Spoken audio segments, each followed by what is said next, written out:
Shalom, Israel. Shalom, shalom. Brother Nakwam, watchman for Israel, coming back at you with these precepts and another cold cut, and giving, of course, our honor and our glory to Yahweh, Bahashima Mashiach, Malak Bashai. Double honors to the elect elders of the house of David that's been in this truth for decades and decades, patiently waiting for the second coming of Hamashiach, Malak Bashai. A hearty, mighty shalom to all of the mighty men of the Most High God who are out there on the highways and byways, pushing this truth, magnifying the ministry, presenting their bodies as a living sacrifice, and enduring all things for the elect's sake. Shalom, shalom. Shalom to all of the men that may not be out there on the highways and byways as of yet, but they're working on it. They're getting built up in the spirit. They're praying, they're fasting, they're studying. They're being diligent and abounding in the work of the Lord. Shalom, shalom. Shalom to all of the Aquath out there, the sincere sisters out there, holding it down in the households, reverencing their husbands, and those who may not be married, or those who tend upon the Lord without distraction. Shalom to the ancient men, the children, the elect of Israel scattered abroad throughout the four corners of the earth, and everybody tuning in live. Brother Believe, Shalom King, Don Israel, D Rivers, Yvette McKellar, Highlander, Sweet Styles, HBK Int, Gio Bani Hawada, Vernon Brody, Shalom Williams, M. Williams 64, Aliyah Bani Yamyin, and everybody else tuning in and that will tune in, Lord willing. Right? The topic of this cold cut is Zechariah 5, the two women, the Ephah, and the land of Shinar. Right? So based off of the titles, brothers should know that we're going to dive into the book of Zechariah, the 5th chapter, dive into some prophecy, go into some dark sayings, and go upon secrets that are found in the scripture, man. The Most High deals with secrets. He deals with similitudes. He deals with visions. Now, Zechariah, the previous, last week we went into the vision of Zechariah concerning the four horns and the four carpenters. And Zechariah saw many visions, man. Right? He saw the visions of the horsemen that sat upon the myrtle trees. He saw the vision of Jerusalem being measured out. He saw the vision of Joshua and the high priest being clothed with filthy, or Joshua the high priest being clothed with filthy garments. Then he saw the vision of the two olive trees and the golden bowl and the seven pipes to the seven lamps. Right? He saw many visions, the flying robe, right? And he saw this vision as well, man, which is the vision of the two women with the Ephah. Now we're going to break that down. There's a lot of let's see if we can find a picture of that, right? That's from the last lesson. Right, let's pull up Zechariah 5 vision and see if we can get a vision, some visuals rather, of what Zechariah potentially saw. Right? Is it going to be 100% accurate? No, right? Because obviously they have Edomites and and all these spirits, but nevertheless, we're going to try to find the best rendition of the vision that he saw. I kind of like this picture right here. Right? And we'll cover exactly what he saw through the spirit and power of Yahweh Bashmi Yahushua, right? Concerning the two women in the basket or the Ephah and what this actually means, right? Through the spirit and power of Yahweh Bashmi Yahushua, right? Let's see if we can get a good one. Some of these are better than others, right? But I'll actually go back to the one that I kind of liked, right? Through the spirit. We'll deal with this so far, right? You see the woman in the basket with the lead on top of it. We're going to break down what this actually means. So this is Zechariah chapter 5 and verse 5. It reads, "Then the angel that talked with me went forth and said unto me, Lift up now thine eyes and see what is this that goeth forth. And I said, What is it? And he said, This is an ephah that goeth forth. He said, Moreover, this is their resemblance through all the earth." So the first thing that he saw was an ephah, right? And he said, This is their resemblance through all the earth. So this isn't literal, right? This is he literally saw this, but this vision is not meant to just be taken from a literal standpoint. This is what you call a similitude, right? This ephah, it represents something. You understand? That's why it says this is their resemblance through all the earth, because he's about to give you a similitude. He's going to show you a woman with wings like a stork. He's going to show you an ephah, a talent of lead. He's going to show you wickedness, and all of this is a resemblance. So you can understand that it really means something else. All right. Let's go to the book of Hosea, chapter 12 and 10. Right. Let's go to Hosea 12 and 10. The Most High deals mightily with similitudes all throughout the prophets. Hosea chapter 12 and 10. I have also spoken by the prophets, and I have multiplied visions and used similitudes by the ministry of the prophets. So again, a similitude is saying one thing, but it has similar traits or characteristics or a similar spirit to something else. For an example, the great red dragon in Revelation. It's a similitude for the Roman Empire, because the Roman Empire has traits of a dragon, violent, destructive, and it's a red dragon because Esau came out red. And we know that the Edomites were the founders and they're going to be the enders of the Roman Empire. You understand? So the same characteristics of a red dragon are compared to Esau. So that's a resemblance. And you have other resemblance throughout the Bible, man, and similitudes. You have dark sayings, you have riddles. Let's go to St. Luke chapter 13 and verse 18. Then said he, unto what is the kingdom of God like? And whereunto shall I resemble it? So Yahweh Shai is going to resemble the kingdom of the Most High unto a mustard seed. All right, let's read that. Verse 19. It is like a grain of mustard seed, which a man took and cast into his garden. And it grew and waxed a great tree, and the fowls of the air lodged in the branches of it. So the kingdom of the Most High is likened to something that starts off small, which really on one level represents us. We are the kingdom of the Most High, right? We are that mustard seed. We are the least nation in the earth. We're in the ghettos, the hoods, the slums. We're on crack. We're on dope. We're nobody. We're the filth of the world. Like I tell you in First Corinthians, the 4th chapter, man. Right? And we are the offspring of all things unto this day. See that? And the Most High cast us into the garden through the Spirit, right? And we know that the nation is the garden. So you have an elect amount of men that are within the nation. And we know the garden is Israel, pursuant to Isaiah 5 and 7 and many other precepts. And then the elect are going to grow, and all nations are going to be under their shadow and be joint heirs with, or that the elect are going to be joint heirs with Yahweh Shai. Right? You see that? So you see how the elect are being compared to a mustard seed. That's what you call a resemblance. So let's go back to this in Zechariah. Zechariah chapter 5, let's read verse 6 again. And I said, what is it?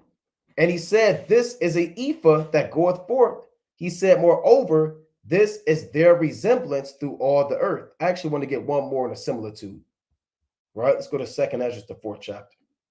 Right? Let's get one more in that. So that ephah is not meant to be taken literal. You're meant to get the understanding on why is the Most High using an ephah? Why does the Most High use a woman? Why does the Most High use the wings of a stork? Why does the Most High use Shinar? Why does he use these things? That's for us to search out, right? It is the glory of God to conceal a thing, but the honor of kings is to search out a matter, pursuant to Proverbs chapter 25, 2 on down, right? Or 2. 2nd Ezra 4 and 47. And he said unto me, stand upon the right side, and I shall expound the similitude unto you. So again, you have many similitudes, resemblances, dark sayings all throughout the Bible, right? We want to set that tone, lest the man start to read and he starts to take everything literal. He's trying to figure out, okay, you have women angels, and what is this about? And why is this basket so big? And how did the woman get in there? You have to take off that American mindset. Right? Take off that American mindset. All right. So let's read Zechariah chapter 5 and 7. And behold, there was lifted up a talent of lead, and this is a woman that sitteth in the midst of the ephah. So you have an ephah, you have a talent of lead, right? And you have a woman. All of these are representatives of something else. They're not they're not meant to be taken literal. And really, when you go into this ephah, the talent, the lead, the woman. These are all extremes of the Most High. And I'll explain exactly what that means. Because the talent is the largest weight that the Most High deals with in the spirit. Lead is biblically the strongest, or a heaviest rather, heaviest metal. The woman is symbolic for wickedness, right? And an ephah is the largest container for your grains that you get from your wheat or your barley. So that's why the Most High uses a talent. That's why he uses lead. He uses a woman. He uses an ephah, because these are all the extremes, the highest on their respective measurement scale, right? And let's prove that through the spirit. First, let's deal with this talent. All right, let's deal with the talent through the spirit and power of Yahweh Shinar. Let's go to 1 Kings chapter 10, right? And really, you have to have a Hebrew mind, a Hebraic mindset to understand certain books and chapters and verses, because these are Hebraic units of measurement. We're not dealing with, if all you know is a millimeter and all you know is a yard and it's 5,000 plus feet in the mile, and you're not going to get it, man. You have to know what an ephah is, man. You have to put on an ancient mind, right? It's not just putting fringes on, growing your beard out, and Esau kissing the boot. If you're an Israelite, you have to be perfect, man, in the spirit, man, when it comes to knowledge. Let's go to Acts real quick, chapter 26, right? Let's go to Acts. And Yahushua told us to be perfect, man. This is Acts chapter 26. And I want to start at, I may have to just pull it up for sake of time, right? But we went over this on the, here it is, Acts 26 and 3. Especially, this is the Apostle Paul speaking, especially because I know thee to be expert in all customs and questions which are among the Jews. Wherefore I beseech thee to hear me patiently. So being an expert in the customs of the Jews is not just knowing who the 7 heads and the 10 horns are. It's not just knowing the name of the Most High, man, right? You have to go deep into these living waters. An ephah, a talent, what a span is, how balances worked. If you don't have that ancient mind, you're not going to understand Zechariah 5, right? So let's deal with this talent real quick. A talent by weight, just like in the so-called white man's world, you have a weight system, right? You have things that weigh a ton, right? Which is a literal, I believe that's 2,000 pounds. You have things that weigh ounces. You have things that weigh pounds. You have things that weigh grams. You have things that weigh milligrams, right? So these are units of measurement for the so-called white man, right? The Most High had gave us units of measurement, right? So we have talents, we have gears, we have these different measurements that the Most High set up. Let's go to 1 Kings, the 10th chapter.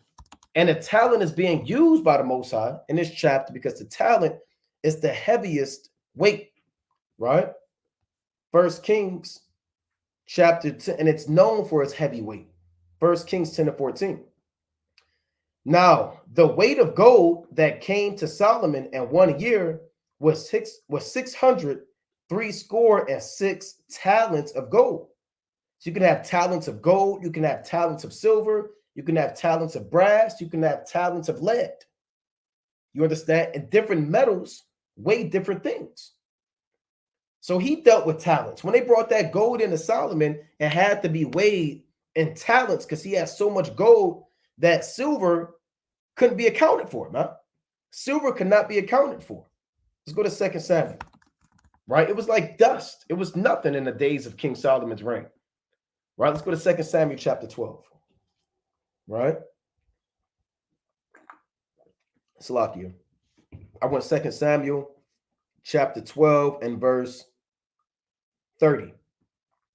And he took their king's crown from off his head, the weight whereof was a talent of gold with the precious stones, and it was set on David's head, and he brought from the spoil of the city in great abundance. So let's go into this word talent. All right, let's go into this word talent through the spirit and power of Yahweh Bashem Yahushua. Now it reads, Salakia, a round weight, a talent, they say, of gold, silver, brass, and iron, right? That's what a talent is, right? So it's used for weight, a round weight. Now, what I did have, I believe I had this pulled up, the different weights. Okay, we'll hold that one. Okay, here it is. So this is currency and weight in the Hebrew scriptures. You have a gerah, right, which is 1/20th of a shekel. You have a becca. You have a pim. You have a shekel. You hear about 30 shekels of silver, right? A mina and a talent. And this right here that he's looking at, that he's weighing this on, this is what you call a balance. When you weigh things, it's like in the balance. They didn't have debit cards back then, man. You know, they didn't scan their palms. They didn't say, do you have change for a 50? They didn't have Federal Reserve notes, man. You know, fiat currency. They didn't have this paper and trash, man. And digital currency. They set the scale up. If something that you wanted to buy had to weigh a certain amount, they dealt with currency in weight. That's how ancient nations dealt with currency. Not like now when you can literally have 1,000 pounds of $100 bills, and you can have 1,000 pounds of $10 bills, but they're going to be given different values because one white man, one Edomite said that this one is worth more. How do I know it's worth more? Well, because I said so. Well, back in the ancient world, there was no folly like that, man. You knew something was worth more because it weighed more. You weighed your currency out. Certain metals were heavier than other metals. So this talent right here, again, it was the heaviest talent through the spirit of power, or the heaviest weight through the spirit and power of Yahweh Bashem Yahushua. Everything that we're reading about in Zechariah is the highest in its respective class when it comes to units of measurement. Okay, so right now the talent, we explained that is the heaviest weight. Now it says a talent of lead. Lead biblically is known for being the heaviest metal, right? So let's go to Sirach chapter 22, right? So lead is known for being the heaviest metal. And we'll explain, we're going to put it all together. Why is the Most High using the heaviest weight? Why is he using the heaviest metal? Why is the Most High doing this, man? Right? This is Sirach chapter 22 and 14. What is heavier than lead? And what is the name thereof but a fool? Sand and salt and a mass of iron is easier to bear than a man without understanding. So there's a question. What's heavier than lead, man? When it came to work, getting stuff done, using these metals that we were familiar with, lead was the most commonly known heaviest metal. Even the so-called white man, he has a thing called on his periodic, his table, he has what you call heavy metals, right? When you pull up, let's pull this up. Not to go too deep into all of that, but right, let's pull this up. Even they know that because they get it from the Most High. They get it from God. They get it from the Bible, man. So let's see if this clear up. If it don't clear up, that's fine. But brothers understand that. Let's see. Pull this up. You have these different. See if I can open another. Open image, new tab. Let's try that. All right. So you see, you got different metals, man. Right. And even Esau tells you that the mass of lead is heavier than most of the metals that are mentioned in the Bible, man. Right? So lead, not to go too deep into that, but even they know. Sirach knew that, man. Lead is this PB right here. That's what they tell you. But lead is heavier than most metals, right? They even have something called heavy metals, right? And again, we don't have to go too deep into that, but they get it from the Most High. All their elements, Solomon knew about the elements. Our forefathers knew about those elements, man. Right? They knew about the weight of matter. Let's go to Sirach 22 and 14 again. What is heavier than lead, and what is the name thereof but a fool. All right. So they even knew that there was nothing really heavier than lead. Let's back that up with Wisdom of Solomon, chapter 7 and verse 17. For he hath given me, this is Solomon speaking, for he hath given me certain knowledge of the things that are, namely to know how the world was made and the operation of the elements. So he knew about the elements, how much gold weighed, how much was in silver. He knew about the particles. He knew about these things that the so-called white man boasts himself of, as if he discovered this, as if he invented this. So these elements and how much they weighed, the Most High, he created the elements, man. Why do you think he used lead? Why do you think he used the talent? Because these are the highest, again, in their respective unit of measurement. Okay? Let's go back to Zechariah 5. So we discovered that talent is the heaviest weight. Lead is the heaviest metal. It says, and this woman that sitteth in the midst of the Ephah. Right? So why is a woman being described? Because a woman, as we read on, represents wickedness. Now you can say, well, I didn't know you got some righteous women. What about Susanna? What about Judith? What about Esther? Yeah, you have righteous women. But biblically, women are equated to wickedness. Right? So we're going to read about wickedness being inside this Ephah, and there's really no better way in the eyes of Yahweh Basham Yahushai to describe wickedness than a woman. All right. Now you can get mad, you can get offended. Hey, you got to take that up with the Most High, man. Right? Take it up with Yahweh Basham Yahushai. Let's go to Ecclesiastes chapter 7. Now you can say, well, what about Esau? How come he didn't use the white man? Well, the Most High didn't want to use the white man to represent wickedness, man. How come he didn't use a serpent, or he didn't say there was a dragon? He said a woman, man. Was it the white woman? Is it the black woman? It's woman. Right? Ecclesiastes chapter 7 and verse 26. And I find more bitter than death the woman. It doesn't say tall woman, okay, short woman. It says the woman whose heart is snares and nets, meaning her mind, she plays games, man, right? With her mind to trap you, to engage in war, psychological warfare, manipulation, and all types of spirits, man. And her hands as bands. Whoso pleaseth God shall escape from her, but the sinner shall be taken by her. So that's why the woman is being used in this similitude for wickedness, man.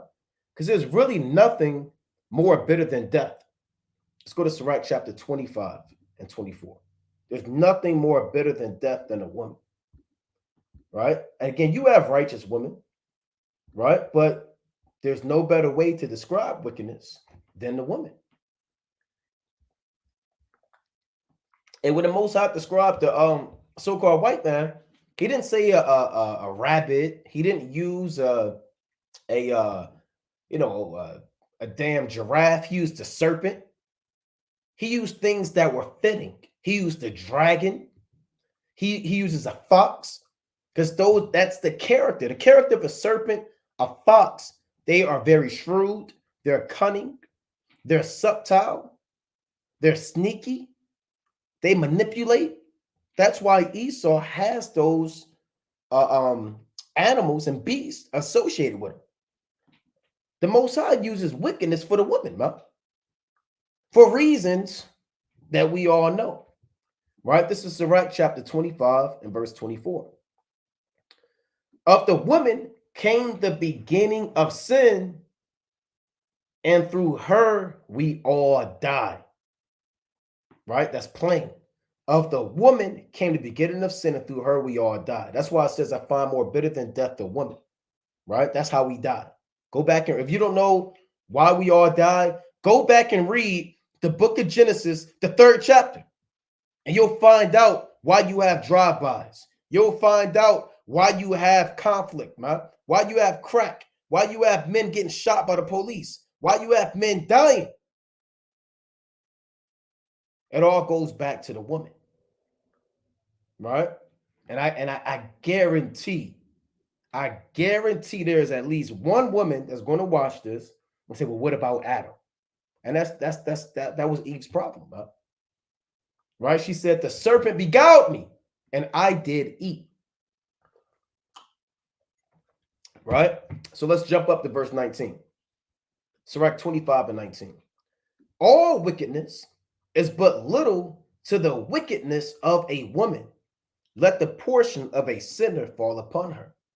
And this is a heavy statement, man. All wickedness. What's all wickedness? Somebody breaking in your house, that's wicked. Somebody robbing you, that's wicked. Somebody stealing your son, that's wicked, man. A false witness, that's wicked. All of that is little compared to what a woman's wickedness can do. The Lord said, let a sinner, a man transgressing the law, let him deal with that. Right? So again, the Most High says all wickedness is but little to the wickedness of a woman. As we go back and read Zechariah, the 5th chapter, you'll see how the woman is associated with wickedness.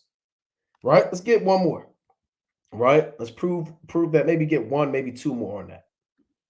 Ecclesiasticus chapter 42 and verse 13. For from the garments cometh a moth, and from woman wickedness.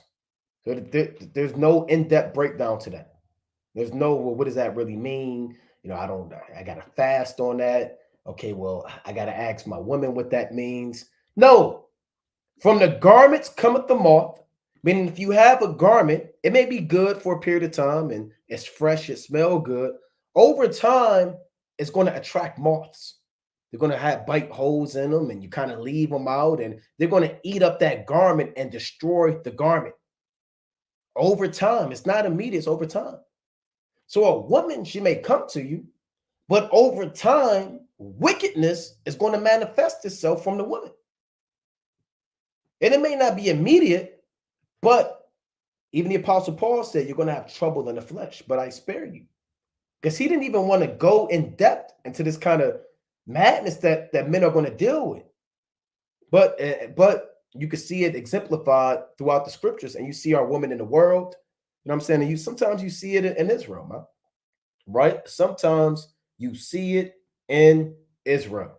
Let's get one more on the women representing wickedness. Then we'll move on. Revelation chapter 2 and verse 20. Notwithstanding, I have a few things against thee, because thou sufferest that woman Jezebel, which calleth herself a prophetess, to teach and to seduce my servants to commit fornication and to eat things sacrificed unto idols. Now, Jezebel, you read about her in the book of 1 Kings, 2 Kings. She wasn't alive during this time. She's dead hundreds of years ago, man. So there was a spirit of seduction going on in this church, right? This is Thyatira. But the wickedness that was going on in that church is equated to a woman. Not just any woman. The chiefest wicked woman that the Most High used is Jezebel. Even people now, they'll say, look, she's a Jezebel. What does that mean when you call the so-called black woman as a Jezebel? She's a whore. She's promiscuous. She's provocative, right? She's in every man's face. They'll even call it that woman, she's a Jezebel, often associated to the so-called black, Hispanic, or Native American woman. But you see how a woman, again, is equated to wickedness. Jezebel is the highest woman of wickedness. Let's go back to Zechariah 5. Even Babylon the Great, man, the most wicked, corrupt kingdom on the earth. What are they known for? What are they known as? Mystery, Babylon the Great, the mother of harlots and the abominations of the earth. So America is associated with the woman. Let's go back and read this again. Zechariah chapter 5 and 7.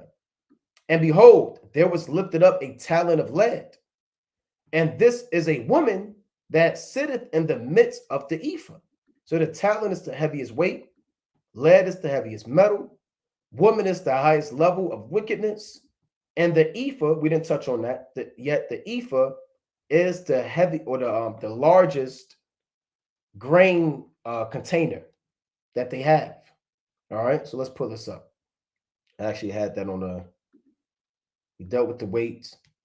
So right now we have, here's the trade and commerce. You have liquid measures, you have dry measures. All right, so you have a quart in the Bible, a cab. You can read about a cab in that's Second Kings. I believe they had a cab of dove's dung that was being sold. You have an omer, you have a seah, and you have an ephah. And certain ephahs make up a homer. 10 ephahs make up one homer, right? But by itself, the ephah is the largest container, all right, of grain. So when you sold grain, you might say, look, I got 10 ephahs, I got 30 ephahs, and there was a price attached to it. How much was a cab of so-and-so going for? A cab of barley or a cab of wheat? Now, this is strange to our people now because, again, we're used to dealing with quarts, pints, cups, gallons, a half a cup, a liter. We're used to dealing with that in liquids and stuff like that. Just like then in the ancient world, you had a log, a hen, a bath, right? And this how and a quart was 10 baths. That's how you measured your liquids. Was no half a pint. Okay, here's a half a cup. You got a teaspoon. Here's a tablespoon, right? It wasn't like that in the ancient world, right? So it's beautiful. Let's go to Sirach chapter 5 and 15 real quick to actually see how life was done in the ancient world, because that helps give a better understanding, not only in the law, but also in prophecy. Ecclesiastes chapter 5 and 15. Be not ignorant of anything in a great matter or a small. So again, when you read, you're reading the law, you're reading over these units of measurements and logs and hands and baths. I encourage brothers to go dive into that. Look it up, man. They have different books that go into that stuff, man. It's in certain atlases, and there's rose books of timelines and charts, and there are things that you can search out to help get a better understanding on how life was in the ancient world for the Israelites. Let's go back to Zechariah chapter 5 and verse 7 one more time. And behold, there was lifted up a talent of lead, and this is a woman that sitteth in the midst of the Ephah.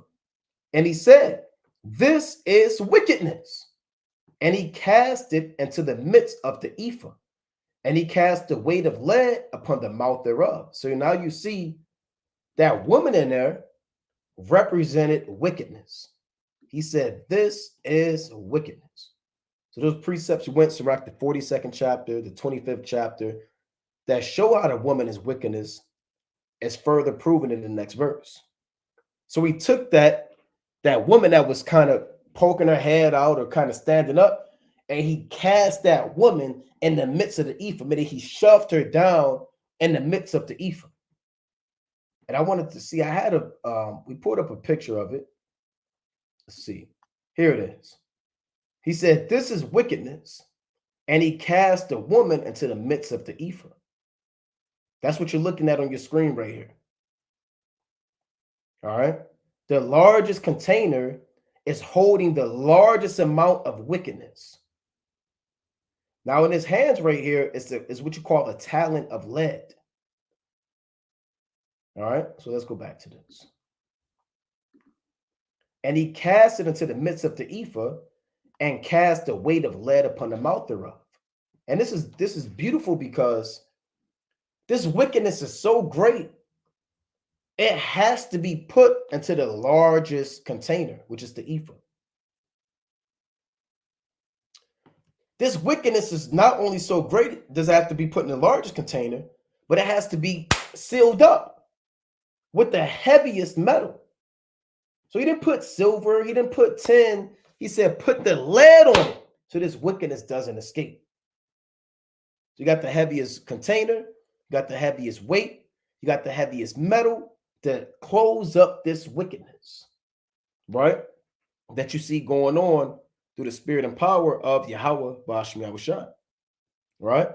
Now, why do you have all these units of measurement?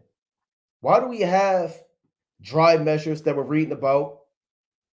Quart, cab, omer, sia, ephah. Why do we have measurements of weight being used? Gera, a becca, a pim, a shekel, a minna, and a talent. Why are measurements being used in this prophecy?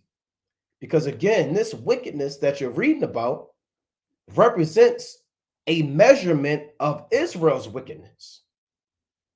It is a measurement of Israel's wickedness. That's what we're reading about. That's why it says in the first verse of this vision is, let's read it, Zechariah 5 and 6. And I said, what is it? And he said, this is an ephah that goeth forth. He said, moreover, this is their resemblance through all the earth. What does that mean? This is their resemblance. What we're reading about is a resemblance of Israel's sins, our wickedness, our ungodliness being measured, and we have capped out our measurement. Our measurement of sin is at the highest degree, the highest level on the furthest end of the scale.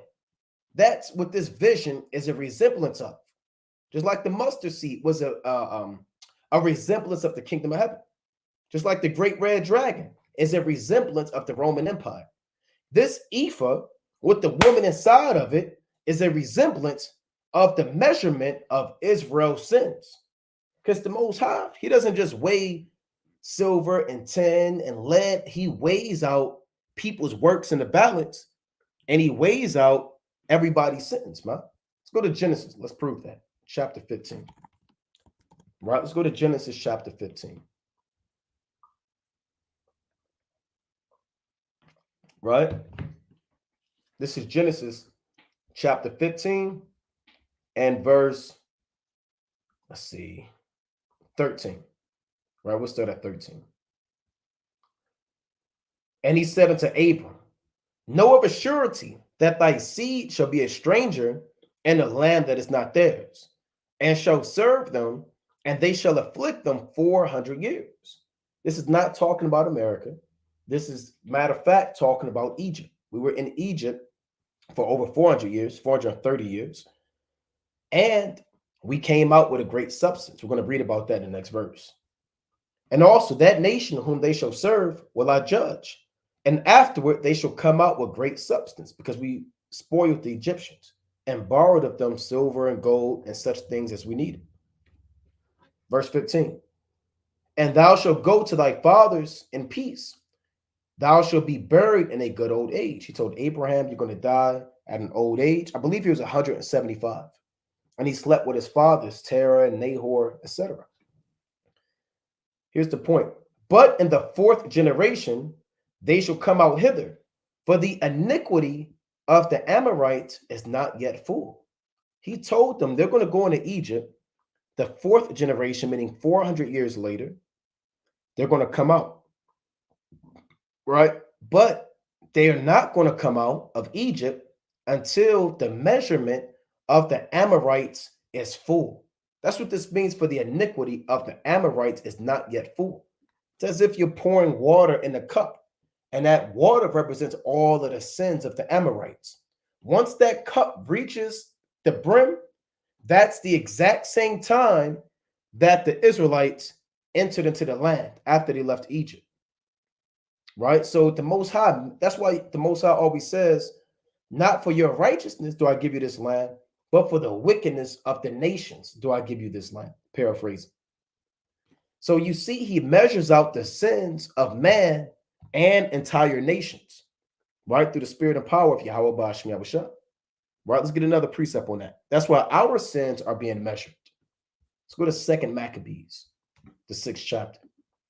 Right? Let's go to 2nd Maccabees, chapter 6.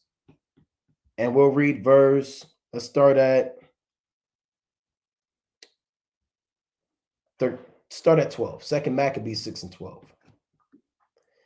Now I beseech those that read this book that they be not discouraged for these calamities, but that they judge those punishments not to be for destruction, but for a chastening of our nation.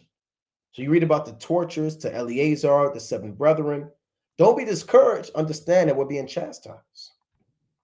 See, a lot of brothers may read what happened and you may get your head is down and you get depressed. Oh, we really have to go through that. And why did the Most High deal with us in such fashion? Lift your head up. This is us being chastened, right, by the Most High as sons of God. Verse 13. For it is a token of his great goodness that wicked doers are not suffered any long time, but forthwith punished.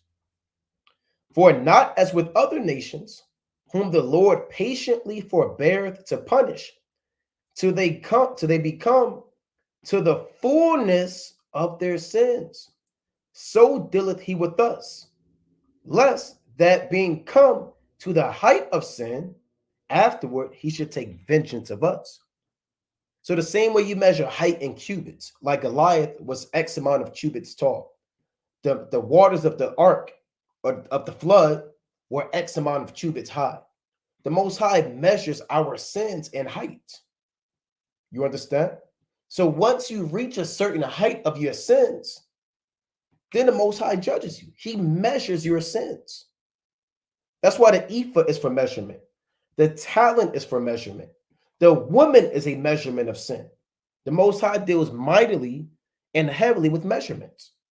Read how the tabernacle was put together, how the temple was put together. It wasn't a damn botched job when you wing it. Everything was measured precisely to a T, man. Right? Let's go to Matthew chapter 23 and 28. Let's go to St. Matthew to drive the point home. Chapter 23 and verse number 28. It reads, I think this is what I want. Matthew 23, 28. Even so outwardly, ye appear righteous unto men, but within ye are full of hypocrisy and iniquity. So as they lived their lives day by day, that measure of hypocrisy was getting higher and higher. When Yahushua was on the scene, the Pharisees have reached the fullness of the hypocrisy and iniquity. That's why Yahushua rebuked them. Let's jump down to verse 32. Fill ye up then the measure of your fathers. What does that mean? Fill ye up then the measure of your fathers. Meaning your fathers are the ones that killed the prophets. Your fathers are the ones that killed the men of the Lord who prophesied in the ancient times. You're going to reach the same wickedness that they reached. That same measurement of sin that the men that killed the fathers did, you Pharisees, you Sadducees, you're going to reach that exact same measurement. So yes, sin is indeed measured by the spirit and power of Yahweh, by Hashem, Yahushua, man. Let's go to 2nd Ezra, the 3rd chapter, right? 2nd Ezra chapter 3. So again, that's why it said this is their resemblance through all the earth, right? Because that's a measure of our sins throughout all the earth. Let's see if this is what I want. 2nd Ezra chapter 3. And actually, we're going to hold this. We're going to hold that. Let's go to the book of Revelation, right? The 18th chapter, right? The classic. Let's go to Revelation chapter 18 and verse 4. And I heard another voice from heaven saying, come out of her, my people, that ye be not partakers of her sins, and that ye receive not of her plagues. Why? For her sins have reached unto heaven, and the Most High hath remembered her iniquities. Reward her even as she rewarded you, and double. So that's a double measurement. Unto her double according to her works. And the cup which she hath filled, fill to her double. So she was off, wicked, ungodly, heinous, corrupt. All of the wickedness that she measured unto us, we're going to double that measurement and dish it right back into them through the spirit and power, again, of the Most High and his Son. right? Isaiah chapter 65. Isaiah chapter 65 and 7. Your iniquities and the iniquities of your fathers together, saith Yahweh, which have burned incense unto the mountains, and blasphemed me upon the hills. Therefore will I measure their former work into their bosom. So that's plain, right?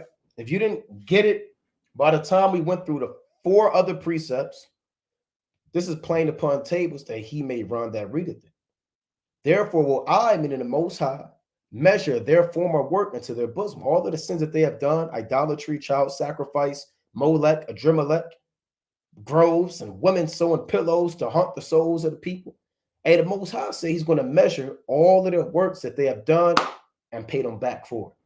So we get an understanding now of why the Most High said this is their resemblance through all the earth. Now, I believe even in other translations, they make it plain and say these are their sins, man. See if we get that in another translation, right?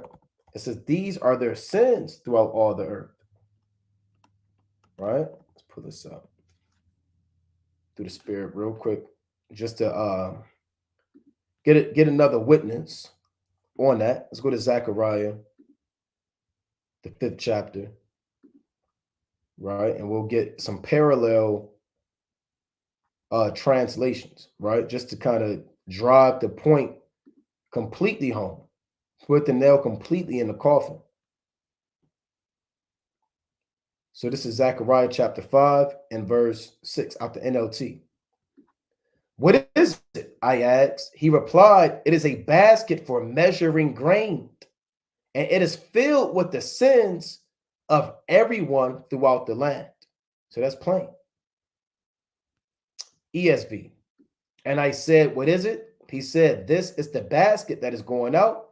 And he said, this is their iniquity in all the land. So read one more. BSB. What is it? I asked. And he replied, a measuring basket, that's the Ephah, is going forth. Then he continued, this is their iniquity in all the land. KJV. And I said, what is it? And he said, this is an Ephah that goeth forth. He said, moreover, this is their resemblance through all the earth. All right. So that's a representation of the sins of the Jews and the remnant of the tribes in Israel that were there at that time. Right. And that's why, again, these are used for measurement. Right. Let's go back to Zechariah.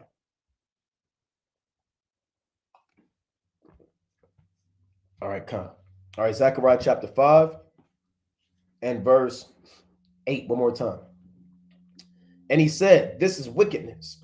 And he cast it into the midst of the Ephah, and he cast the weight of lead upon the mouth thereof. So all of our sins are being cast into this container that can hold all of our sins. And our sins aren't going to be let out because the Most High put a piece of lead on there, which is the heaviest metal, so our sins don't escape. This is this vision right here, right? This picture in the middle. Let's read on in Zechariah. Zechariah chapter 5 and 9. Then lifted I up mine eyes and looked, and behold, there came out 2 women, and the wind was in their wings, for they had wings like the wings of a stork, and they lifted up the Ephah between the earth and the heaven. All right, let's read that again. Salakia. Then lifted I up mine eyes and looked, and behold, there came out 2 women, and the wind was in their wings, for they had the wings like the wings of a stork, and they lifted up the Ephah between the earth and the heaven. Now again, don't get all tripped out. Are these women angels? And no, there's no women angels. The angels of the Most High, they are men, man. Right? They are men. There's no woman angel that's up there with an afro.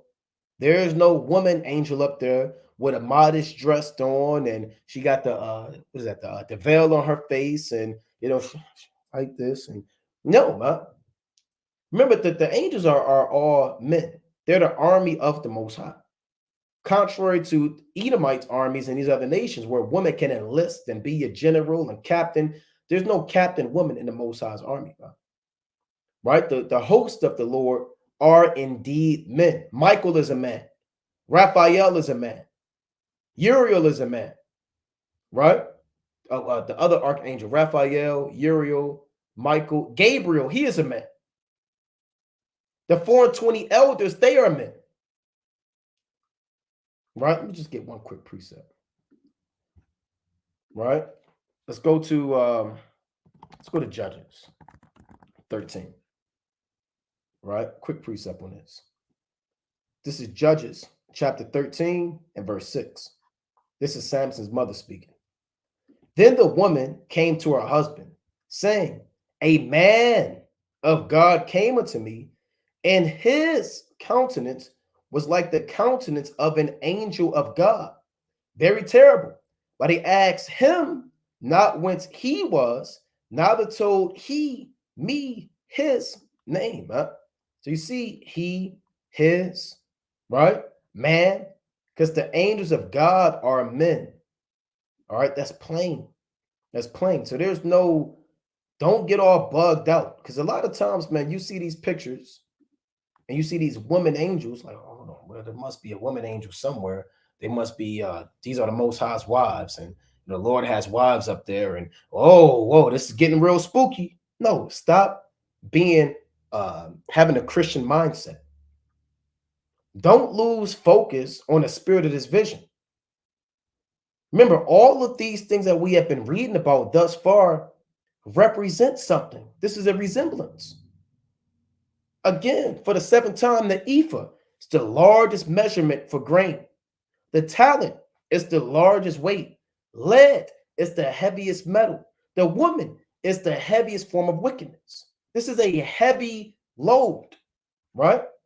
And that's why, first and foremost, he saw two women, right? Because first of all, one can't carry it, all right? And not only that, so in the spirit, sometimes you have angels and spirits that help out other spirits. These two women are really two spirits, but they're called women because the woman represents wickedness, man. And then you have two women too, because you have Judah and you have Israel. But we're going to go through that. First, the reason that there's two of them is because this weight is so heavy with the Ephah and the heavy sins and the heavy lead. It takes two to carry this, man. Right? Let's go to Numbers, right? Just to prove that certain weights cannot be carried by one individual, right? Numbers chapter 13 and verse 23. And they came into the brook of Eshcol, and cut down from thence a branch with one cluster of grapes, and they bare it between two upon his staff. And they brought of the pomegranates and of the figs. So they had a cluster of grapes. One person couldn't carry it. It was too heavy. Grapes they didn't look like how they do in your local Amazon. What was that? Whole Foods, man.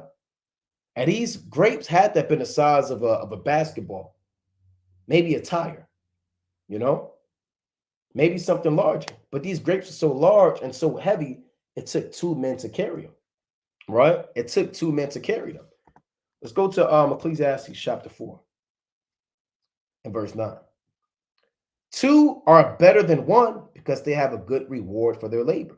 So again, they're lifting the sins of Israel are so heavy, the Most High sent two spirits to carry them. That's the point. And they're women because Israel is personified as a woman, Judah, Israel, but also women are equated to wickedness. So it's fitting that women are carrying a wickedness, which is a woman,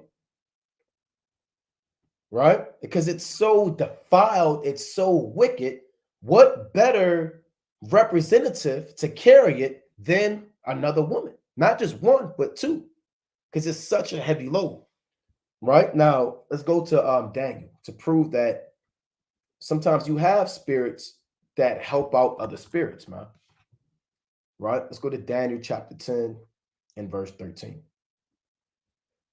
But the prince of the kingdom of Persia withstood me 1 and 20 days.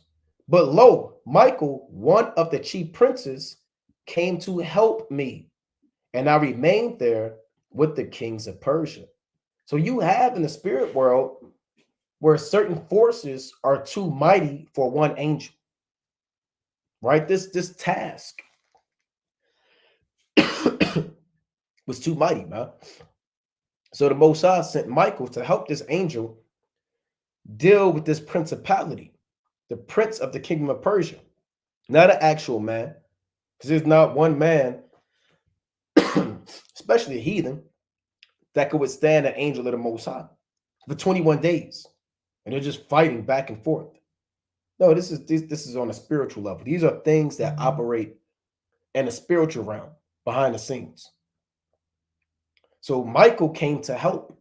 So it's not uncommon to have two spirits performing one task. This is not the first time, neither will it be the last time. It is not uncommon for two men to have a good reward for their labor. That's why you have two, first and foremost, carrying them, right? And then you have women.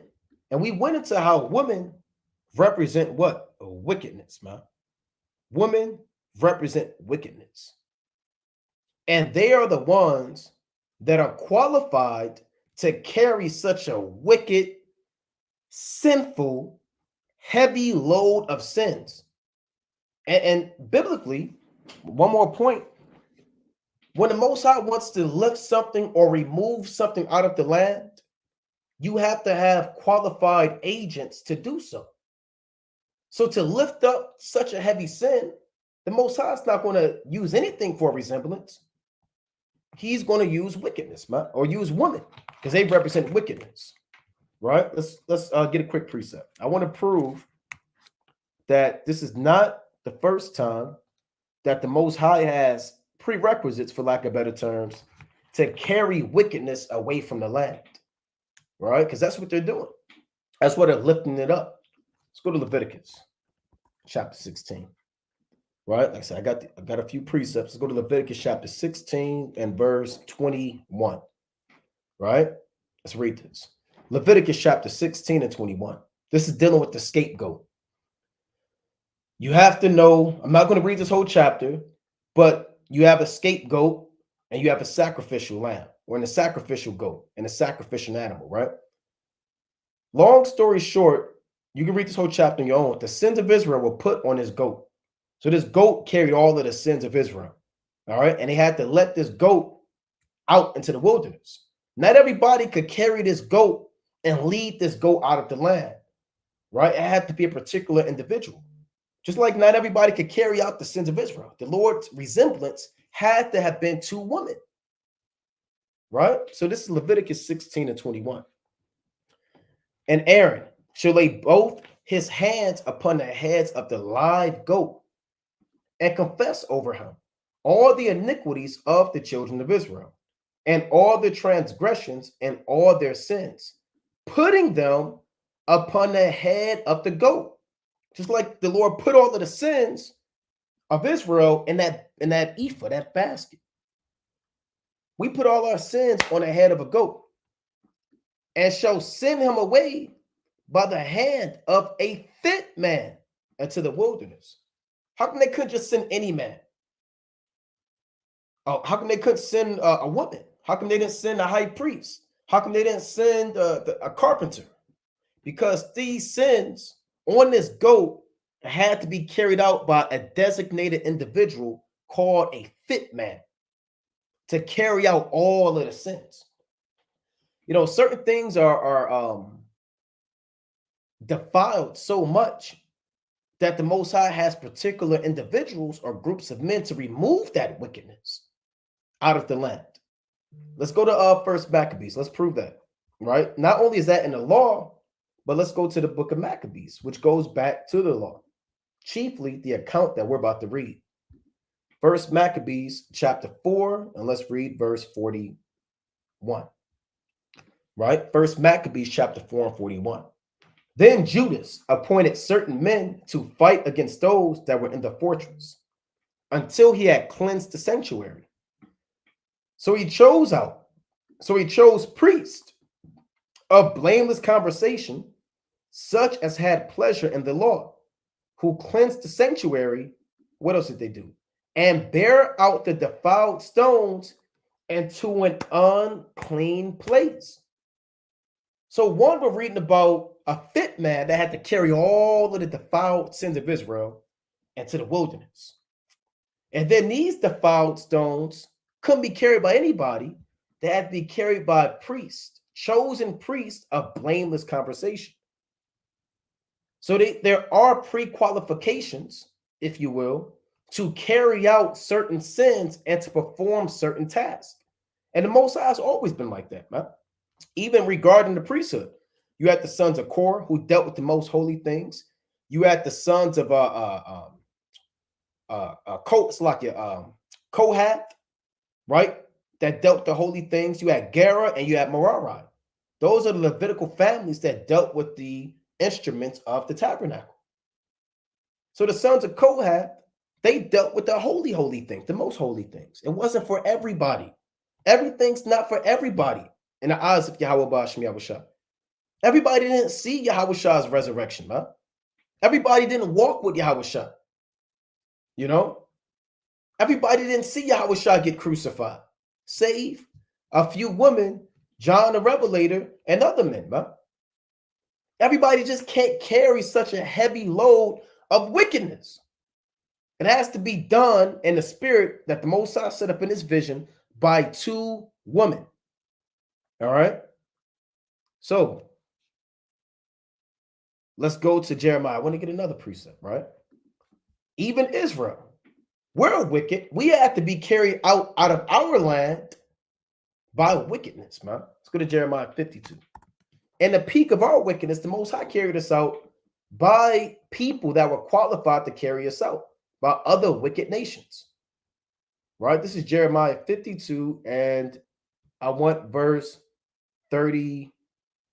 Actually, I put 27, if I'm not mistaken. Come. Jeremiah 52 and 27. And the king of Babylon smote them and put them to death in Riblah and the land of Hamath. Thus Judah was carried away captive out of his own land.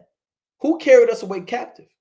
In the midst of our wickedness, other wicked nations. The Most High set them up to carry us out of our own land. He didn't use anybody righteous. He didn't use the high priest. He used a wicked, demonic nation to carry out another wicked nation out of our own land. They were qualified to do so because the Most High set them up. These two women are qualified to do so because the Most High set them up. The fit man is qualified to carry out the sins and nobody else because the Most High set them up. The priests of blameless conversation, they are the only ones qualified to carry out the defiled stones because the Most High said so, right? So this is why you have two women, and there's more, right? We went into why there's two because of the heavy workload. We went into why there's women, right? But also, you know, these women on a spiritual level, women represent Israel, right? Let's go to Ezekiel, the 23rd chapter. I believe that's what I want, right? Ezekiel 23, right? And 1.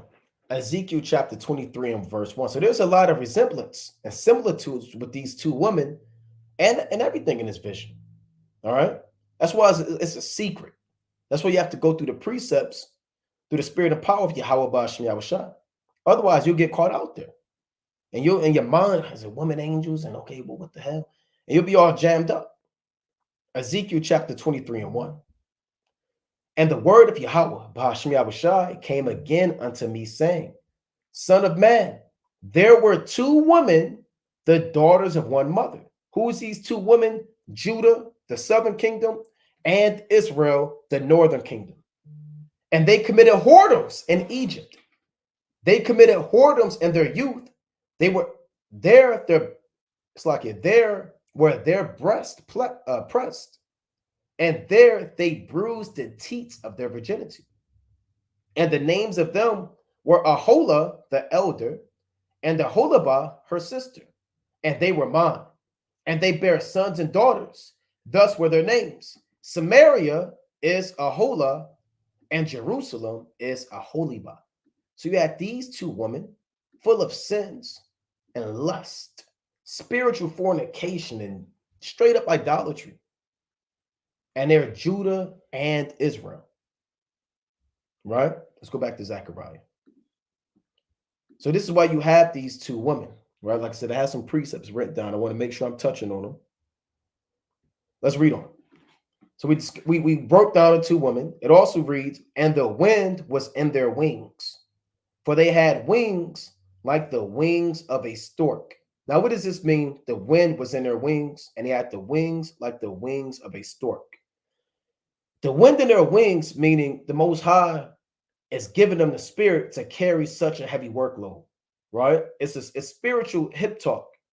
It really means the spirit was in their wings, right? When you go to, let's go to that word in the Hebrew.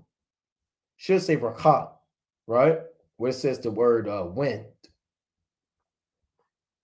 Now you hear people say ruach, and right?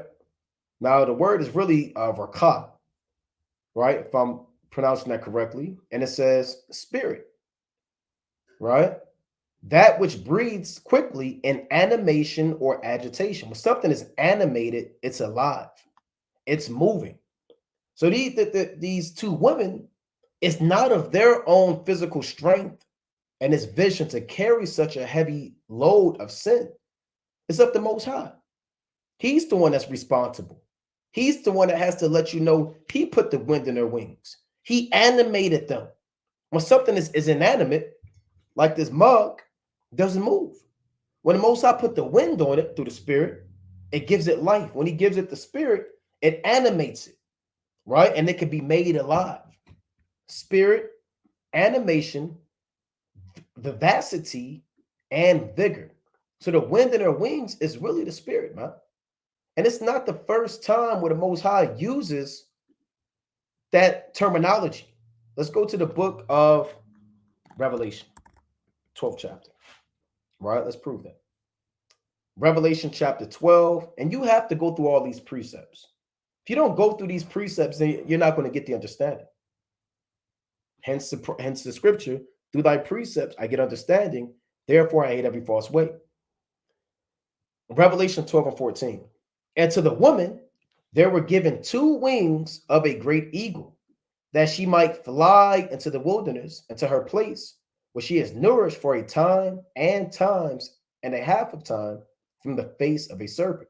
So we were given a strength by the Most High to be fled out of America into Africa and other parts of the earth, and finally in America. But you see, we were given two wings of a great eagle, because us coming to America and fleeing into Africa and other parts of the earth was not because we were fast. It's not because we were strong. The Most High, he pushed us out, for lack of better terms. He's responsible for having us depart from that land. All right. So those wings of the wind represents the strength and spirit of the Most High. Even the prophecy says that Yahushua walketh upon the wings of the wind. Let's get that. And 2 Samuel, the 22nd chapter. Right? This is 2 Samuel chapter 22 and verse 11. And he rode upon a cherub and did fly, and he was seen upon the wings of the wind. So the chariot was flying by the inspiration of the Most High, of the Almighty, right? That's what the wings of the wind represent, him flying in the chariot, and it's only moving by the Spirit. That's why even in Ezekiel, the first chapter, the spirit inside the chariot is the spirit of the angel, you know? So going back to Zechariah, the wind in their wings represents they are being influenced and inspired by Yahweh to remove the sins of Israel. Now it says, for they had the wings like the wings of a stork. Now the stork is not just being used for no reason. The Most High could have used the eagle. He could have used the owl. Why the stork? Because the stork has such a large wingspan. They have large wings that can carry such a weight, man. Let's pull up the wings of a stork. Right? That's where you get, hence the word wingspan. So the Most High thought it fit, when it comes to carrying such a heavy load, not only do you need women to carry such wickedness, because women are equated to wickedness, but they also have to be inspired by the Spirit of the Most High, because this is such a heavy load of sins. And not only that, it's not enough. They need a large wingspan. So they need the wings of a stork, right? Now, that's not the only reason why the stork is being used. The stork, they're also referred to as women. They are a feminine creature. All right, let's go to Psalms and prove that. All right, so the women that carry it are feminine, and the stork is also feminine. So it's all in the same spirit. This is Psalms chapter 104 and verse 16. Psalms chapter 104 and verse 16. Let me see where I'm at with time through the spirit and power of Yahweh Bashmi Yahushua. I'm making good time, right? Psalms 104 and 16. The trees of Yahweh are full of sap, the cedars of Lebanon, which he planted, where the birds make their nest. As for the stork, the fir trees are her house. So the stork is also feminine and a spirit of the Most High. So it's only right that the stork wings are attached to the woman, because the stork is feminine and the stork has a large wingspan, and the stork is also an unclean bird. So it's fitting that something unclean on woman that represents uncleanliness and wickedness are removing a woman who is wickedness out of the land. It all adds up. And it's a perfect resemblance from Yahweh Bashmi Yahushua. Right? The last reason in the spirit why the stork is being used is because the storks are known for being, they have a sense of direction. Right? They're known for being for migrating. They're migratory birds. So when the Lord is going to carry this sense, he chose out the best bird with the best sense of direction. Right? Let's prove that. Let's go to Jeremiah, the 8th chapter. Because these sins can't be put anywhere. They have to reach their destination. That's why the fit man was qualified for the job. These women are qualified. They have a sense of direction. The wings of a stork are feminine. It's two of them. It's a perfect resemblance to carry out the sins of Israel. Jeremiah chapter 8 and verse 7. Yea, the stork in the heaven knoweth her appointed times, and the turtle and the turtle dove, and the crane and the swallow observe the time of their coming. But my people know not the judgment of Yahweh. So there are certain beasts that are in tune with the times, man. They know when it's time to fly down south. Even in Luke, the 12th chapter, the Lord said, ye can discern the face of the sky, but how is it that ye discern not these times, man? Man can't discern when it's time to make moves. And there's no greater bird that the Most High deemed fit to know when it's time to carry with a sense of direction and urgency than a stork, right? So the stork knows her appointed times, man. Let's pull up the stork's migration. So they know where to take such a heavy load of sin, right? They know where to take such a heavy load of sin. Here's the migrational patterns. They fly from Europe. So let me see if I can zoom out a little bit. And they fly down to Africa, man. Do they get lost? Do any storks end up in New York? One is in the Bronx, right? One kind of ended up, in China. They don't get lost, man. They don't need GPS. MapQuest, for those that remember MapQuest, you had to print out the directions and kind of put the pages together, kind of flip to the next page. They don't need MapQuest, man. I've never seen a stork with a big map Okay, hold on, guys. They're kind of flapping their wings. Okay, where do we go? He said, hold on, hold on. No, man. They got this thing figured out. That's what this means. The stork in heaven knoweth her appointed times. So that's why the stork is being used for migration, right? Look at this. Scientists use satellite tags to reveal, oh, this is madness, man. They always want you to pay for something. To reveal white storks' migratory habits. So even Esau's trying to figure out, how do they figure this thing out? How do they figure this thing out? Let's go back to Zechariah 5. Let's read it again. So now we're getting the understanding, right, on why the Most High has it to being two women, why the Most High has it being women in general, why Yahweh, by Shinar put the wind in their wings. Why is it the wings of a stork? And another thing about storks is they're known for carrying, they're known for the care of what they carry. Like when storks carry their young or they carry certain things with them, they're known for the delicate care of whatever they carry. This is why you have a lot of folklore and a lot of cultures and religions where storks are known for carrying babies and dropping babies off. They're known for carrying this. There's a lot of mythological legends about the stork. Because even in nations, they have studied, certain beasts, and they know that certain beasts and fowls have particular spirits on it.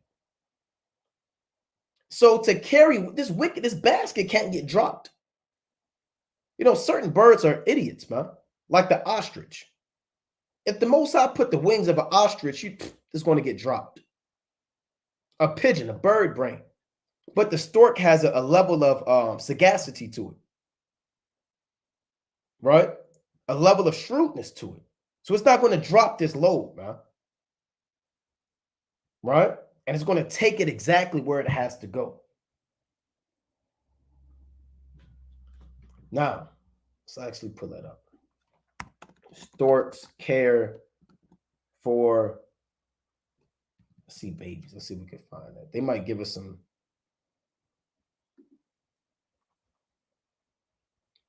Right? I'm not going to go too deep into this, the stork.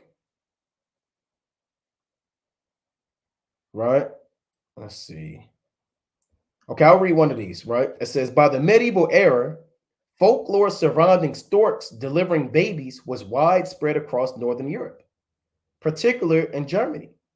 The souls of unborn children were said to live in caves, marshes, and ponds, right? In the form of adabrstein or stork stones. So that's where it came from, huh? Because the storks are known for caring. Do storks take care of their babies? Both parents take turns. This is the exact opposite of the spirit of the ostrich. Incubating the eggs, and both feed the young. The young leave the nest 58 to 64 days after hatching and continue to be fed by the parents for a further 7 to 20 days. So they're fully invested, man. They are fully invested in taking care of their packages, their young, right? They are fully invested. So, it's beautiful on how the Most High set this up, man. When you really put it together through the spirit, when you go through the precepts and you see these beasts, it's a beautiful spirit on why the Most High had these two women with the qualifications to carry the sins out, right? So let's read on, right? Zechariah chapter 5 and 9. Then lifted I up mine eyes and looked, and behold, there came out two women, and the wind was in their wings. For they had the wings like the wings of a stork, and they lifted up the Ephah between the earth and the heaven. So they lifted up the Ephah, right? Where's that image at? Right? So they lifted up the Ephah between the earth and the heaven. Here's what Zechariah saw. Let's read on. Zechariah chapter 5 and 10. Then said I to the angel that talked with me, whither do these bear the Ephah? Meaning, where are they carrying it? And he said unto me, to build it in house in the land of Shinar, and it shall be established and set there upon her own base. So they're going to take this Ephah, the woman inside of it, and they're going to build it in a house. The stork is unclean. The woman represent wickedness, right? And they're going to build this woman inside this Ephah a house in the land of Shinar. Now, Shinar represents the highest, the most wicked land. Just like the talent is the heaviest weight, right? The lead is the heaviest metal. The Ephah is the largest container of grain, Woman is the highest level of wickedness. Shinar represents the highest land of sin, right? Now, Shinar is an actual land, which is Babylon, right? Okay, hold on. I want me to go to that page. I want to see if I can pull this up. Right? You see this plain in Shinar? This is Babylon, ancient Babylon, and in modern day Iraq. Now, it's not literally going to Shinar, just as much as these aren't literal women with literal wings. It's all spiritual, right? Shinar is Babylon, right? Let's prove that, right? You have two Babylons. You have Babylon the Great, right? Let's pull up Genesis real quick about Shinar, right? Let's go to Genesis chapter 10, and I want to read I want Genesis 11 and 1, right? This is Genesis chapter 11 and 1. And the whole earth was of one language and of one speech, which was the Hebrew. And it came to pass, as they journeyed from the east, that they found a plain in the land of Shinar, and they dwelt there. And they said one to another, "Go to, let us make brick and burn them thoroughly." They had brick for stone, and slime had they for mortar. Now, this is where they began to build the Tower of Babel. The sons of Ham, led by Nimrod, sought out a place to establish an empire and sovereignty over the sons of Shem that already dwelt in that land. And the plain of Shinar is where they established the Tower of Babel. So that's why Shinar is the chief place of wickedness in his vision, because this is where wickedness originated. One of the first accounts of sin, profanation, and just unruly gathering of madness, it all started in Shinar. It all started in Shinar, right? Let's go to the book of Daniel, chapter 1, right? And 1. That's where the world's first empire began. Daniel 1 and 1. In the 3rd year of the reign of Jehoiakim, king of Judah, came Nebuchadnezzar, king of Babylon, into Jerusalem and besieged it. And the Lord gave Jehoiakim, king of Judah, into his hand, with part of the vessels of the house of God, which he carried into the land of Shinar, to the house of his God. And he brought the vessels into the treasure house of his God. So he brought these treasures to Babylon, aka Shinar, right? Let's put this word Shinar up. Now it says country of two rivers, right? Because the two rivers are the Tigris River and the Euphrates River.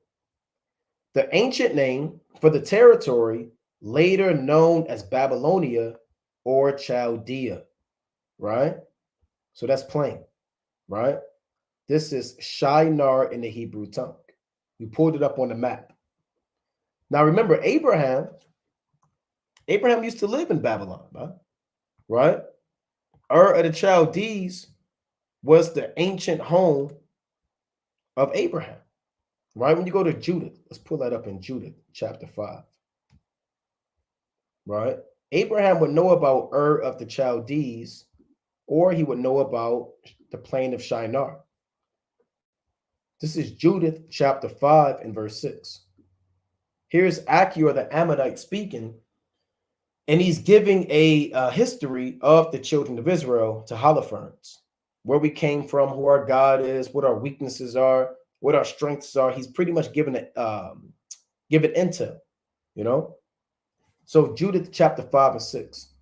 This people are descended of the Chaldeans because Abraham dwelt in Ur of the Chaldees, which is in Iraq, in the plain of Shinar. And they sojourned heretofore in Mesopotamia. Right now, Mesopotamia, it means in the middle of the rivers, right? Meso meaning middle, Potamia meaning rivers. So the land between the Tigris and the Euphrates, pretty much. Because they would not follow the gods of their fathers, which were in the land of Chaldea. Because Abraham's fathers were serving the gods in Shinar, right? Terah, Nahor, right? All of those men, Reugs, the men that came out of Peleg, right? Serug, Reu, all those men, they were all serving the Chaldean gods, Sin, the moon god, and all those strange gods. Abraham said, I'm not serving those gods. Verse 8, for they left the way of their ancestors and worshiped the God of heaven, the God whom they knew.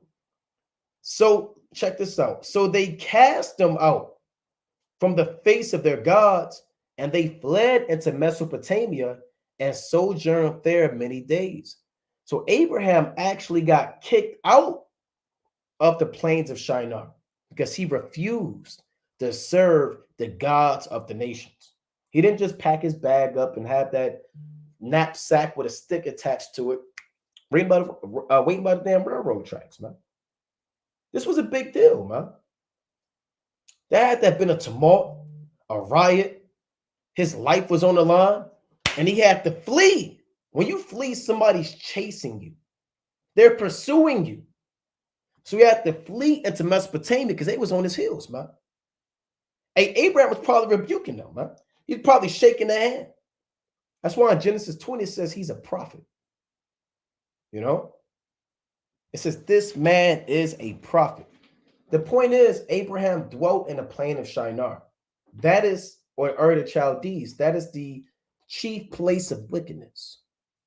So it's fitting that you have these sins being carried to Shinar.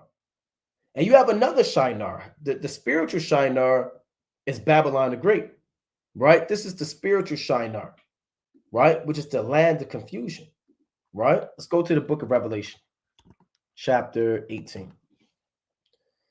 This is the spiritual Shinar. Revelation chapter 18 and verse 1. And after these things, I saw another angel come down from heaven, having great power, and the earth was lightened with his glory. And he cried mightily with a strong voice, saying, Babylon the Great is fallen, and it's become the habitation of devils, and the hold of every foul spirit, and the cage of every unclean and hateful bird. Why? Because when this land is destroyed, you're going to have wild birds and different beasts, and not only wild beasts are going to migrate here, right? And doleful creatures and owls, but also you're going to have this land be a damn grave site, man. Whenever you have a graveyard, you have uncleanliness there. That's why you had the man in Book of Mark, the 5th chapter, he dwelt amongst the tombs. Because that's an unclean land. There's a lot of spirits out there. You know? There are certain places on the earth, believe it or not, that have a lot of spiritual activity. That's why Esau, he makes these movies, Ghostbusters, Paranormal Activity. What is that? They got something up the fourth kind, you know? And they kind of put these paranormal activity things going on, and people got radars and they see ghost activity. They get it from the Most High. That's why it says in the hold of every foul spirit, because Babylon the Great is the hold of every foul spirit, spirits of sodomy. There are actual demons. And the person that you see really is just an avatar. That sodomite, but it's really just a demon inside of them. All these people are demons, man. But they have vessels that they have to dwell in. and they manipulate these vessels to do things contrary to God. These foul spirits dwell in the third heaven, and they come down and they dwell amongst man, and they take over man the same way a leech, a parasite, a tapeworm takes over somebody's body. That wickedness, that them sins and them evil spirits, a lot of them are here in spiritual Shinar. Child sacrifice at the Bohemian Grove that Israel was doing, wickedness and sodomy and madness, it's in spiritual Shinar. You know, let's go to the book. That's what you call principalities. America is a principality, which is really a region occupied by a prince, a chief demon, Satan, if you can understand. Ephesians chapter 6 and verse 12. For we wrestle not against flesh and blood, but against principalities, against powers, against the rulers of the darkness of this world, against spiritual wickedness in high places. Just like the wickedness is brought in spiritual Shinar, right? You have principalities, man. There's a thing that there are places that are haunted, man, by demons. Yes, Esau makes movies off of it. He does it, and we have haunted houses, and you pay $20 to get in. They got people that dress up, but there are actual places that are haunted by demons. There are certain places where demons, they dwell there. Why do you think it's damn so much murder in the hood, man? There are murder demons in the hood. At these damn sodomite bars and festivals and marches and parades, there are sodomite demons that work cohesively. But what you see is manifest as men with no clothes on, girls kissing girls, freakers, and madness. That's what you see in the flesh. But in the spirit, we see demons. So America is a principality, if you can understand, a chief place of demons. That's why even when you go to Isaiah, let's go to Isaiah the 34th chapter, right? So this is a spiritual Shinar. This is Isaiah chapter 34 and verse 11. Right? This is dealing after the destruction of America. But the cormorant and the bittern shall possess it. The owl also, and it's a cut for you, these men that believe in a lake of fire, right? Because America is going to be called the lake of fire, but eventually that fire is going to go out, and nations are going to, not nations, beasts and reptiles and vultures and buzzards, and they're going to dwell in this land, right? To feed, because they got spirits on them too, man. A vulture has a spirit on it, man. That's why it's prone to eat dead bodies. That's why we can't eat it, man. We eat creatures and fowls that don't eat dead bodies, man. You can eat a quail. A quail is not eating a damn dead body. So we're not going to we take on that spirit. That's why they say you are what you eat, man. If you're eating if anybody's eating an eagle or a vulture, you got to mark that person. They're going to have demons on them, man. Because those spirits got beat. Those fowls have spirits on them. A vulture has a spirit on it, man. To programs it to want to eat decaying bodies. A vulture, a buzzard, if you can understand. So a lot of the creatures that were allowed to eat by the Most High, they have a spirit on them. They don't dwell in darkness. They need the sunlight, and they eat the earth and the grass of the field, man. The point is, the creatures that are coming to America, they're coming for a purpose. They're not here to start a new life. They're not here for the American dream. There's a spirit that's driving them here. Dead bodies. You understand? Decaying flesh. That's where they're coming here to make it their home, because there are spirits here, man. So it's going to be a graveyard. Let's read it again. Isaiah 34 and 11. But the cormorant and the bittern shall possess it. The owl also and the raven shall dwell in it. And he shall stretch out upon it the line of confusion, and the stones of emptiness. So the Most High is going to build it a land. When you stretch out a line, you establish the boundaries. So it's really hip talk to saying that the nations are going to make this their home, right? The stones are for landmarks, and the lines are for boundaries of the land. So he's going to give this land not to the children of Israel or to Gad or Esau. It's going to be given to these beasts. Verse 12, they shall call the nobles thereof to the kingdom, but none shall be there. And all her princes shall be nothing, right? All of these senators, engineers, presidents, elites, dead men. Verse 13, and thorns shall come up in her palaces, nettles and brambles in the fortresses thereof, and it shall be an habitation of dragons and a court for owls. So they're going to build up their kingdom here, spiritually, right?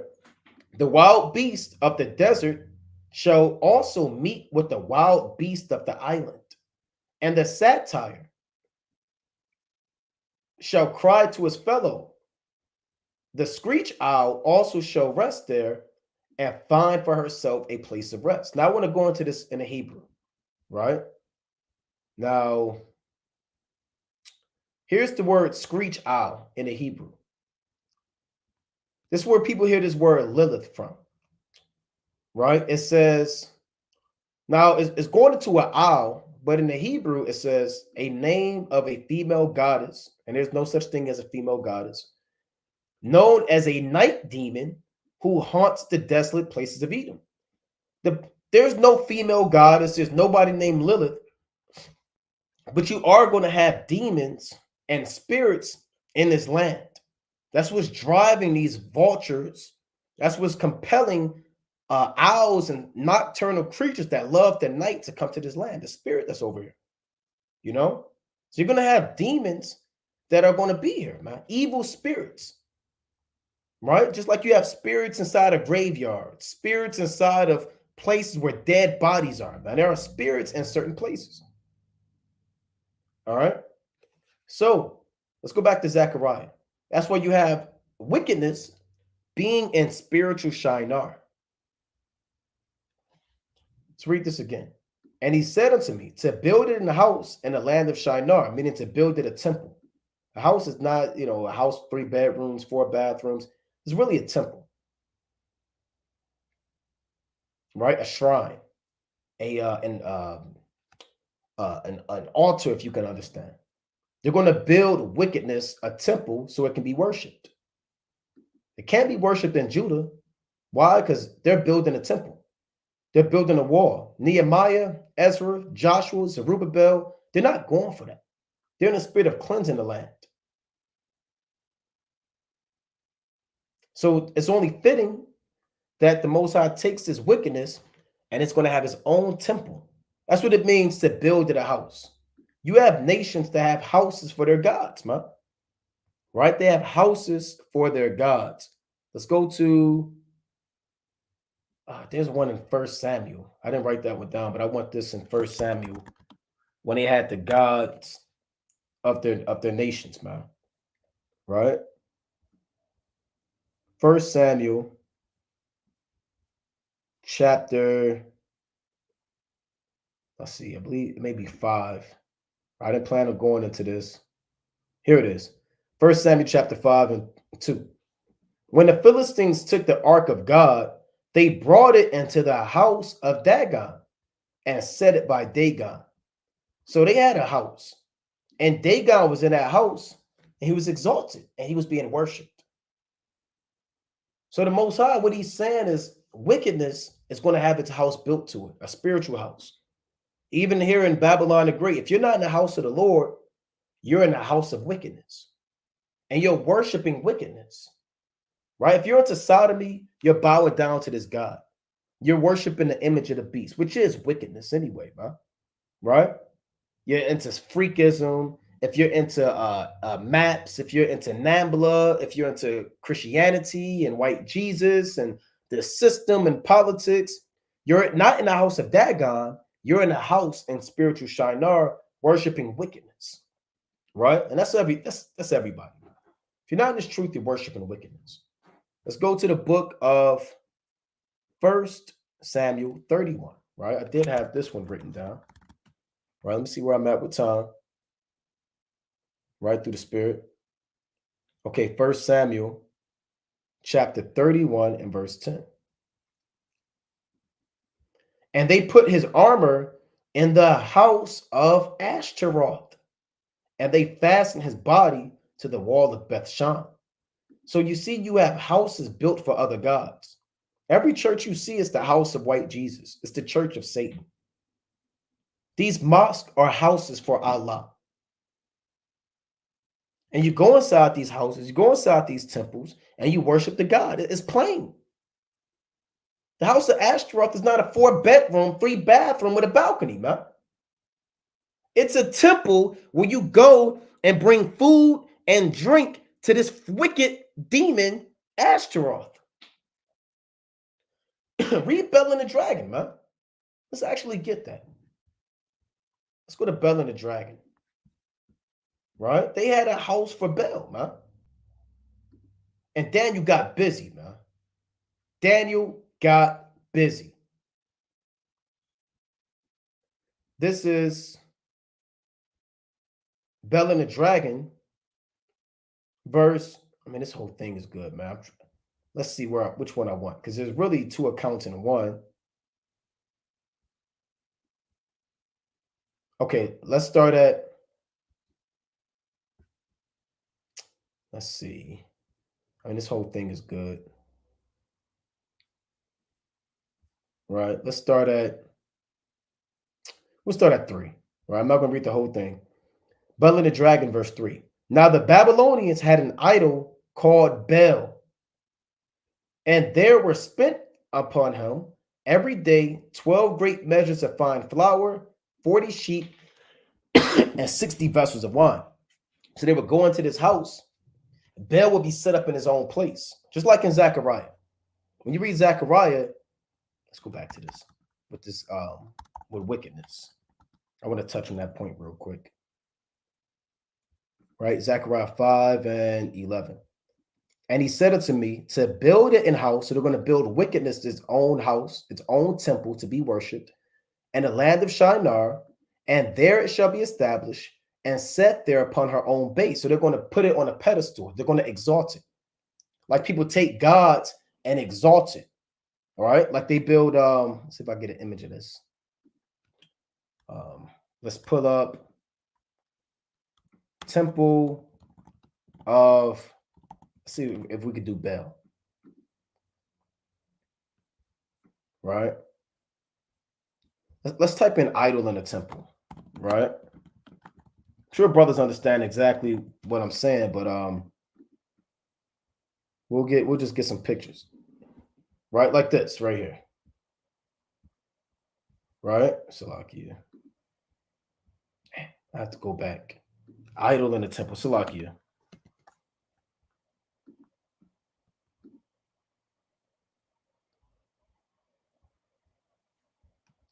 See that? So this is a wicked god, elephant god, that has its own house and it's set upon its own base. Same thing as Zechariah. And set there upon her own base. Why? To be worshipped. This wickedness that was carried out of Israel is spiritually set up to be worshipped. And the same way they would bring food and drink to these false gods as a sacrifice, people make a sacrifice to wickedness, man. When you break the Sabbath, that's a sacrifice. When you mar your body up and shave your beard, that's a sacrifice. When you're a sodomite, that's a sacrifice. You're doing as a way to please wickedness, to please Satan. Look at this madness. Right? See that? Here's a beautiful picture. Why? Because it's fit Zechariah 5. They built it a house and they set it upon its own base to be worshipped. Right? Just like they had the house of Dagon, they had the house of Ashtaroth, they have the house of wickedness. And wickedness and that woman is being worshipped even to this very day. Right? It's really the world's biggest religion. Hedonism, Babylonianism. Right? Wickednessism. Right? Say that wickednessism. It's the world's #1 religion. Let's go to Proverbs chapter 9. We'll get maybe 1, maybe 2 more. We're going to wind down. Right? Let's go to Proverbs chapter 9 and verse 13. A foolish woman is clamorous. She is simple and knoweth nothing. Now, this is talking about the so-called black woman, Hispanic, Native American woman, but also on another level, it's talking about philosophies, gods of the other nations, right? There's no wisdom that you can get from serving them. For she sitteth at the door of her house on a seat in the high places of the city, man. So wickedness is exalted, man. She's on a high place. That's why people love New York City, man. Right? Why do people love LA? Why do they love London? Because people go there for the freakism, for the revelry, for the idolatry, to be drunk off the wine of the whore. Because wickedness does have a house, man. And she's on her seat, her throne, in the high places of the city. What does she do? To call passengers who go right on their ways. Whoso is simple, let them turn in hither. Meaning, come into my house that was built for me in Shinar. Come here and sacrifice to foolishness and wickedness. Come here and break the Sabbath. Come here and eat pork. Come here and be full of incest and bestiality. Come here and learn how to serve the so-called white man. You can either be in a church in the house of the Most High, or you can be in a house of wickedness. Let them turn in hither. And as for him that wanteth understanding, she saith unto him, stolen waters are sweet, and bread eaten in secret is pleasant. But he knoweth not that the dead are there, and that her guests are in the depths of hell. So everybody in this spiritual house that was built for wickedness, where they worship it as a god, they are all dead men. And you are in the grave. But the Most High brings you out of the grave, and he brings you to the house of wisdom that has 7 pillars, and you can eat and drink, and you become a living creature in the eyes of Yahweh, by Shema Mashiach Malak Yabushai, and you're no longer, Slakia, and you're no longer a dead man, right? You're no longer a dead man. Let's go to Proverbs chapter 8. Slakia chapter 5. Proverbs chapter 5 and verse 7. Hear me now, therefore, O ye children, and depart not from the words of my mouth. Remove thy way far from her, and come not nigh the door of her house. Meaning philosophies, religions, wickedness. Lest thou give thine honor unto others, and thy years unto the cruel. Meaning you'll die. You'll die if you go into this house that was built in Shinar, that's established by the so-called white man through his politics, through his philosophies, through his religions. He has made an image to the beast that had a wound by the sword and did live. If you bring sacrifices to this God set upon its own base, you will die. And you'll be a damn fool, because the Most High removed it from us. That we could build the temple during the time of Zechariah, Haggai, Zerubbabel, and Joshua, that Nehemiah could build the wall, that Ezra could teach the people. He removed wickedness to put a spirit on us to work and get the temple built. That's why in Zechariah 4, you had the Most High working with him, huh? Zechariah chapter 4 and verse 10. For who hath despised the day of small things? For they shall rejoice and shall see the plummet in the hand of Zerubbabel with those 7. They are the eyes of Yahweh, which run to and fro through the whole earth. So you had the spirit of the Most High. Those are the 7 angels, 7 spirits of the Most High. Spirits of might, courageousness, leadership, zeal, fortitude, fire, to work on Zerubbabel's mind, to get him to build and build and build. So there's a lot of spiritual activity that was going on during the time of Zechariah. The Most High was cleansing Israel from their sins. That's what Joshua the 3rd chapter is about. That's what Zechariah the 3rd chapter with Joshua the high priest with the filthy garments. That's what even a portion of Zechariah 5 is about. the Most High removing that sin from the land, not imputing that unto them as they come out of exile. And as the Most High carries their sins into Shinar, like the black horse is sent to the north country in the same spirit, but not exact. The Most High also sent down spirits to help them build, right? And to work and to get the temple built in the spirit and power of Yahweh. So with that, we're going to close up, giving our honor and our glory to Yahweh. This is Zechariah 5, the two women, the Ephah, and the land of Shinar. Most High willing, you were edified. Kwam Yasha. Shalom.